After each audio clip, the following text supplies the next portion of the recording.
Welcome to our channel, where every story carries a lesson worth remembering. Imagine a family walking into a forest expecting a peaceful Saturday, only to discover that one sudden storm can reveal the strength hidden inside ordinary people. By sunset, they would understand something they had never fully appreciated before. When fear arrives without warning, love can become the strongest shelter. This is the story of the Carter family, and before their journey ends, 15 unexpected turning points will transform the way they see each other, courage, and home. In the lively town of Riverdale, the Carter family lived in a warm little house beside a quiet row of maple trees. Daniel and Sarah Carter shared their home with their 3 children, Emma, Noah, and Lily, along with their playful orange cat, Milo. Their mornings were rarely quiet. Sarah prepared breakfast while Daniel checked school bags, lunchboxes, and jackets. Emma, the oldest, was organized and dependable. She often reminded her younger brother and sister to finish getting ready. Noah, the middle child, was energetic, curious, and famous for turning ordinary moments into jokes.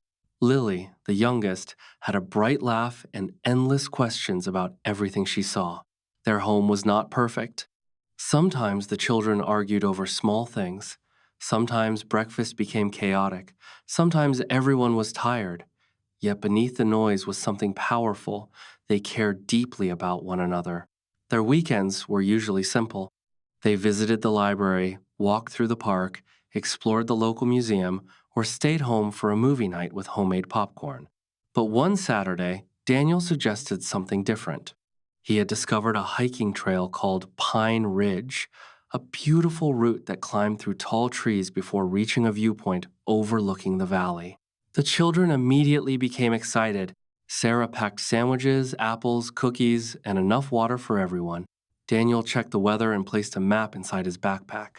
Emma carried a small first aid kit. Noah brought binoculars because he wanted to discover birds. Lily carried a tiny notebook for drawing anything interesting. Milo watched their preparations from the window as if he wished he could join them. The second turning point came when Lily suddenly asked whether the forest was dangerous. Everyone laughed gently, but Daniel answered seriously. Nature deserves respect. We stay together, follow the trail, and listen carefully. Those simple words would become important later. At the trailhead, the family started happily. Sunlight passed through the branches, birds called from hidden places, and the children competed to identify different sounds. Emma walked beside Lily, holding her hand whenever the path became uneven. Noah hurried ahead, stopping every few minutes to examine rocks, leaves, and footprints. Sarah pointed toward squirrels and unusual plants, turning the hike into an outdoor lesson. Daniel walked behind them, checking the map and watching the trail. The third turning point arrived when Noah found a narrow side path disappearing between the trees. Curiosity pulled him toward it. He wanted to explore, but Daniel called him back. Not today. Stay with us. Noah reluctantly returned, learning that adventure without judgment could become danger. A little farther ahead, Lily noticed a tiny blue flower growing beside a fallen branch. The family stopped to admire it. Sarah explained that some beautiful things survive in difficult places. Emma smiled and said, "Maybe that flower is stronger than it looks." Nobody knew how meaningful those words would become. As they climbed higher, the forest grew quieter. The comfortable sounds of the town disappeared behind them. Then Daniel looked at the sky. A gray cloud had appeared above the distant hills. He checked his weather application and frowned. The forecast had changed. Rain was coming sooner than expected.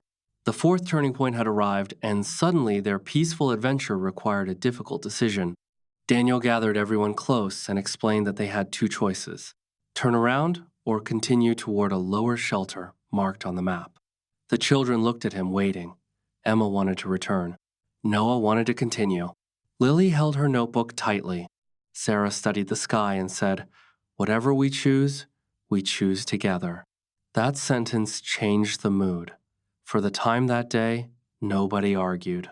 They understood that the hike was no longer about reaching the viewpoint. It was about protecting the people beside them. Daniel pointed toward the trail behind them, but before they could move, a rumble rolled across the mountains. The children fell silent. Another flash appeared beyond the trees. The storm was closer than anyone expected. Daniel tightened his backpack straps and told everyone to stay within arm's reach. Emma took Lily's hand. Noah put away his binoculars. Sarah checked the supplies. Then the raindrop touched Daniel's cheek. He looked at his family and realized their adventure had truly become a test of courage. The rain began falling harder, turning the forest path into a dark ribbon of mud beneath their feet.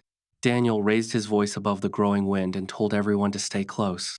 Sarah moved beside Lily, while Emma kept one hand on her sister's shoulder and watched the trail ahead. Noah, who had been joking only minutes earlier, suddenly became quiet. He understood that this was no longer an ordinary family outing. The fifth turning point came when a powerful gust swept through the trees and knocked several branches onto the path behind them. The sound made Lily gasp. Daniel immediately gathered the children together and checked each of them. Nobody was hurt, but the blocked trail meant returning the way they had come was becoming dangerous. Daniel unfolded his map beneath his jacket and searched for the shelter he had noticed earlier. It was a small wooden ranger station farther along the ridge. He told the family they needed to reach it before the storm became worse. They moved carefully. Every step became harder as rain soaked their clothes and mud covered their shoes. Noah offered to carry Lily's notebook. Emma helped Sarah distribute the remaining water. For the first time, every member of the family was contributing without being asked. Then the sixth turning point arrived. Lily suddenly stopped and pointed toward the trees. She had noticed a small wooden sign almost hidden beneath wet leaves. Daniel cleared the leaves and discovered an arrow pointing toward the ranger station. The sign confirmed they were still on the correct trail. Everyone felt a wave of relief. They continued forward, but the storm became louder. Thunder rolled above them, and the wind pushed against their bodies. Daniel encouraged everyone to keep moving slowly rather than rushing. "We do not need to be fast," he said. "We only need to keep moving together." Those words became the family's rhythm. Step by step, they continued. After several minutes, Noah noticed that Emma was struggling. Her shoe had become loose, and she had twisted her ankle slightly on a slippery stone. She tried to hide the pain because she did not want to slow everyone down. But Lily noticed. The seventh turning point came when Lily refused to continue without helping her sister. She sat beside Emma and said, "We can wait. We are a family." Emma looked at her little sister and smiled. Daniel examined Emma's ankle. It was sore, but not seriously injured. Sarah wrapped it carefully with a bandage from the first aid kit. Noah found a strong walking stick nearby and offered it to Emma. Suddenly, the youngest child had reminded everyone of the most important rule of their journey. Nobody gets left behind. The family continued, now moving even more carefully. The forest seemed endless, but eventually Daniel spotted a dark shape between the trees. It was the ranger station. Everyone felt hope returning. They hurried toward it, but when Daniel reached the door, he discovered it was locked. The eighth turning point hit them harder than the storm. For several seconds, nobody spoke. The shelter they had counted on was unavailable. Sarah looked at Daniel. "What now?" she asked. Daniel took a breath. He could feel fear rising, but he refused to let the children see panic. He checked the map again and noticed a covered picnic shelter farther down the trail. It was not as secure, but it was closer. He explained the new plan. The family followed him. Rainwater ran down their faces, and their clothes felt heavy. Lily began shivering. Sarah removed her jacket and wrapped it around her daughter. Daniel noticed the children were exhausted, so he started telling a funny story about the time Noah accidentally put salt into his cereal. Noah laughed to spite himself. Soon Emma joined in. Even Lily giggled. Their laughter did not stop the storm, but it stopped fear from taking complete control. The ninth turning point came when Noah suddenly spotted something ahead. Between the trees was a small wooden shelter. They reached it moments later and stepped beneath the roof. Everyone was soaked, tired, and muddy, but they were together. Daniel checked each person again. Nobody had suffered a serious injury. Sarah opened the food bag and discovered that several sandwiches were still dry inside a sealed container. She divided them among everyone. The family sat close together while rain hammered the roof. For a few minutes, nobody talked. They simply listened to the storm. Then Lily whispered, I thought we were going to be lost. Daniel pulled her close and said, being scared does not mean we are lost. Sometimes being scared simply means we need to slow down and think. His words stayed with everyone. Outside, lightning illuminated the forest. Inside, the family began discussing what they had learned. Emma admitted that she had been pretending not to be afraid because she thought being the oldest meant she had to be strong all the time. Sarah told her that asking for help was also a form of strength. Noah admitted that he had wanted to explore the side path earlier, but now he understood why staying together mattered. Lily proudly showed everyone the blue flower she had sketched in her notebook before the storm. The 10th turning point came when they realized the hike was changing them. They had started the morning expecting beautiful scenery and adventure. Instead, they had discovered patience, responsibility, courage, and trust. But their journey was not finished yet. The rain slowly became lighter, and a pale glow appeared beyond the clouds. Daniel looked toward the trail and realized the storm had moved away. He stood up and said, "We can wait a little longer, or we can carefully continue." This time, the decision belonged to everyone, and together, they chose to move forward. The family waited beneath the shelter until the rain weakened to a gentle drizzle. The forest looked completely different now. Wet leaves reflected the fading light, streams of water crossed the trail, and distant thunder rolled like a warning from the mountains. Daniel checked the map again and decided they needed to descend before darkness arrived. Everyone stood carefully, gathering their bags and checking their belongings. Emma tested her ankle and found that she could walk with the support of the stick Noah had found. The 11th turning point came when Noah quietly apologized to his father for wanting to leave the trail earlier. Daniel placed a hand on his shoulder and told him that curiosity was not a bad thing. "You only need to learn when curiosity should wait," he said. Noah nodded, and something changed inside him. He no longer saw the day as a frightening failure.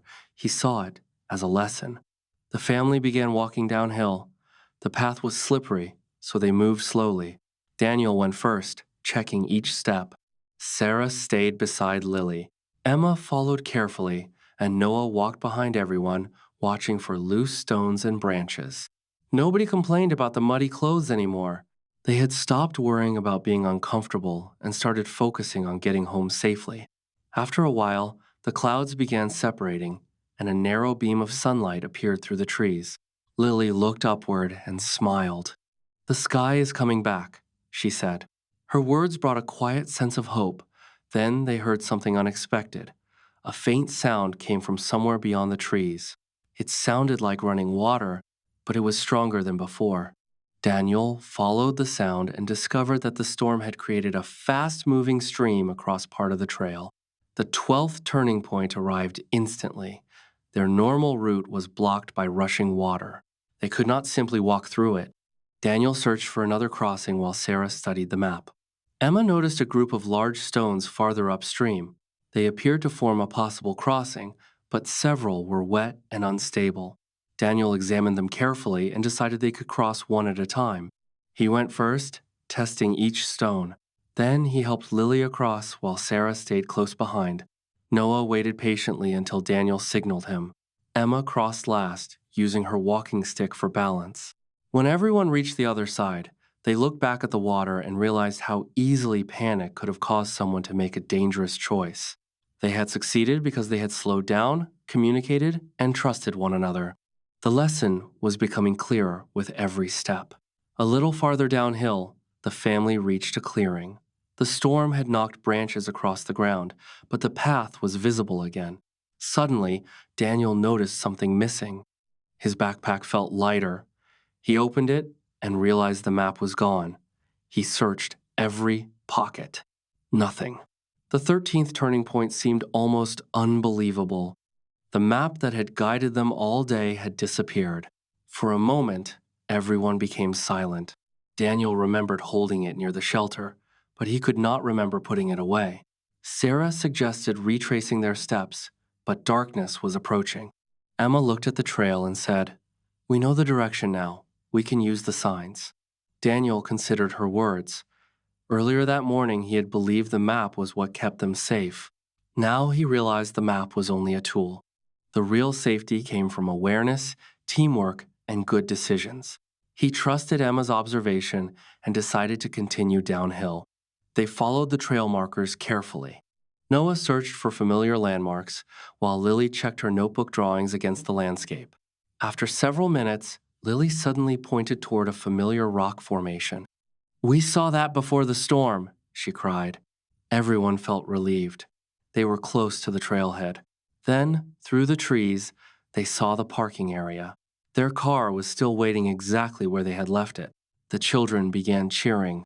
Sarah hugged Lily. Emma laughed. Noah raised both arms like a champion. Daniel stood quietly for a moment, looking at his family. He felt exhausted, but he also felt grateful. The 14th turning point came when they realized that the greatest part of the journey had not been reaching the viewpoint. It had been discovering how they responded when everything went wrong. They had faced fear, uncertainty, injury, blocked paths, heavy rain, and the loss of their map. Yet every problem had revealed a strength they did not know they possessed.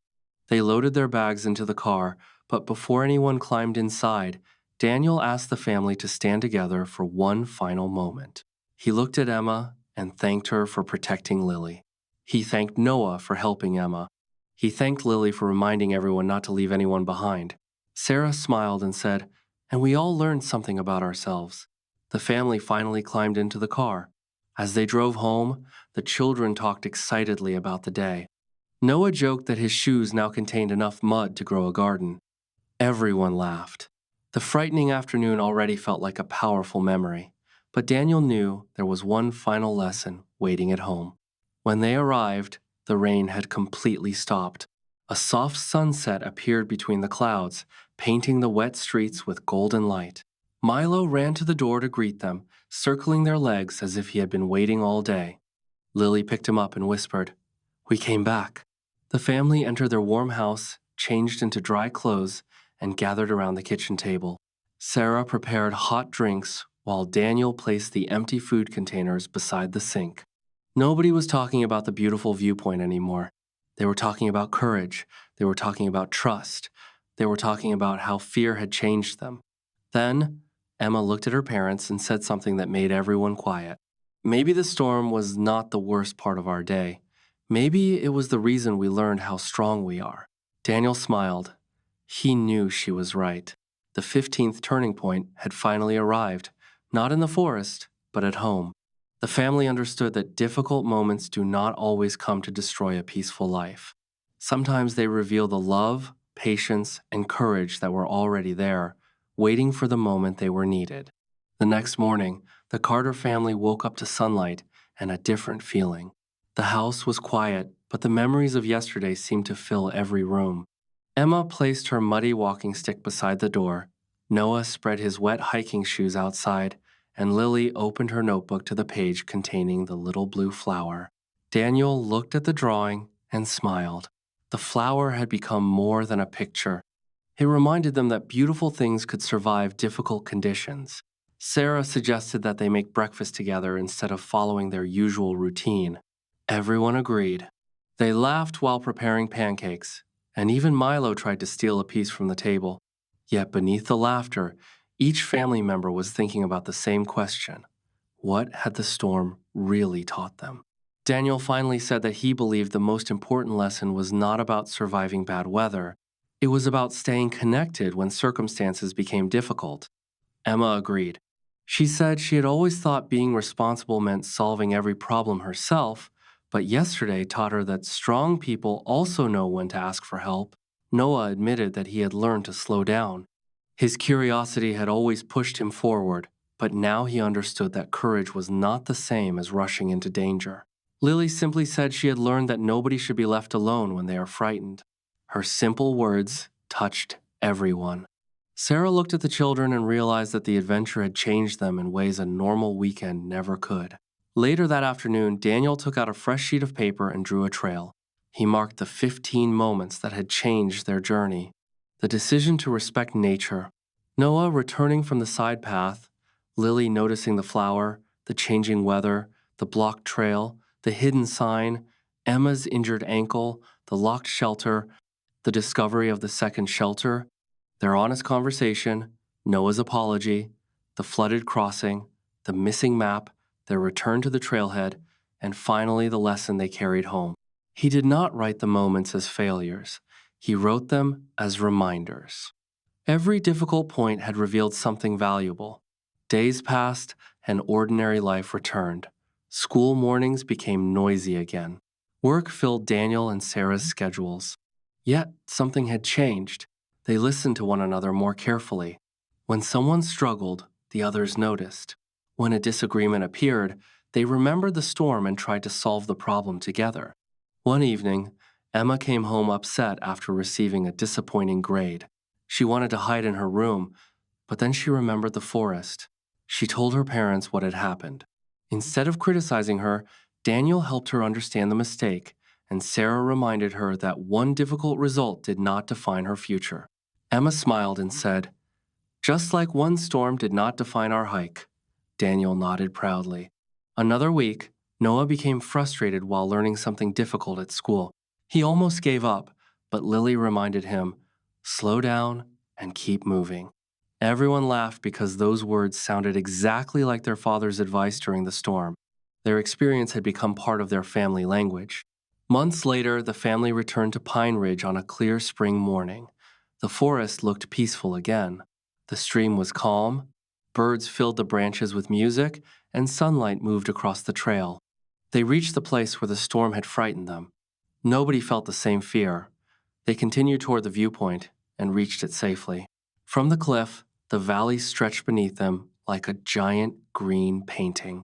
Lily held Milo's photograph, and everyone laughed. Daniel understood that the greatest view was not the valley below, but the people beside him. Before they left, Emma said she wanted to remember one thing. "We thought we were going hiking to see the mountain," she said, "but the mountain showed us ourselves." Those words captured everything. Life would bring other storms.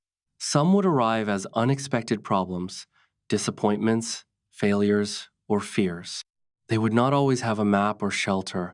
Sometimes their plans would fail completely, but they now knew what mattered.